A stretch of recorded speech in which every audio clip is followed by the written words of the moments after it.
கோவையில் நேற்று பெரும் பரபரப்பை ஏற்படுத்திய விபத்து கேஸ் டேங்கர் லாரி விபத்து. இந்த விபத்தில் மிக முக்கிய காரணமாக இருந்தவராக போலீசார் விசாரணையில் தெரிய வந்திருப்பது அந்த வாகனத்தை ஓட்டி வந்த ஓட்டுநர் ராதாகிருஷ்ணன். அவர் மீது நேற்றைய தினமே பல்வேறு பிரிவின் கீழ் வழக்கு பதிவு செய்த நிலையில் இன்றைய தினம் நள்ளிரவோடு அவரை கைது செய்து சிறையில் அடைத்திருக்கின்றார்கள்.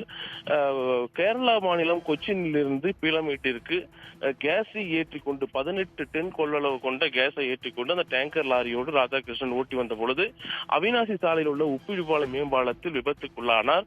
இந்த விபத்தின் பொழுது டேங்கர் முற்றிலுமாக கவிழ்ந்தது. கிட்டத்தட்ட 11 மணி நேரம் கடுமையான போராட்டத்திற்கு பிறகு பல்வேறு அதிகாரிகளின் முன்னிலையில் அறிவுறுத்தல் மற்றும் வழிகாட்டுதலின் அடிப்படையில் அந்த டேங்கர் லாரி பத்திரமாக மீட்கப்பட்டு பிளான்ட்டுக்கு கொண்டு செல்லப்பட்டது. இந்த நிலையில் இது குறித்து போக்குவரத்து புலனாய்வு போலீசார் வழக்கு பதிவு செய்து விசாரணை மேற்கொண்ட நிலையில் ஓட்டுநர் ராதாகிருஷ்ணனை கைது செய்திருக்கின்றார்கள்.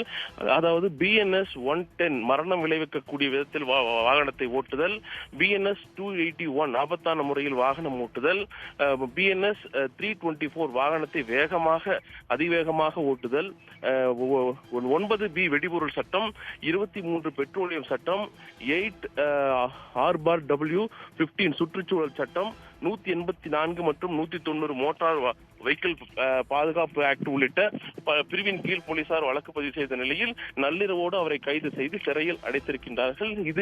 இந்த வாகனத்தை பொறுத்தவரை புறவழிச்சாலையிலேயே வர வேண்டும், மாநகரத்திற்குள் இரவு நேரத்தில் அந்த சாலையில் வந்திருக்க கூடாது என போலீசார் தெரிவித்திருக்கின்றனர். அதன் அடிப்படையில் இந்த கடுமையான பிரிவின் கீழ் போலீசார் வழக்கு பதிவு செய்து சிறையில் அடைத்திருக்கின்றார்கள்.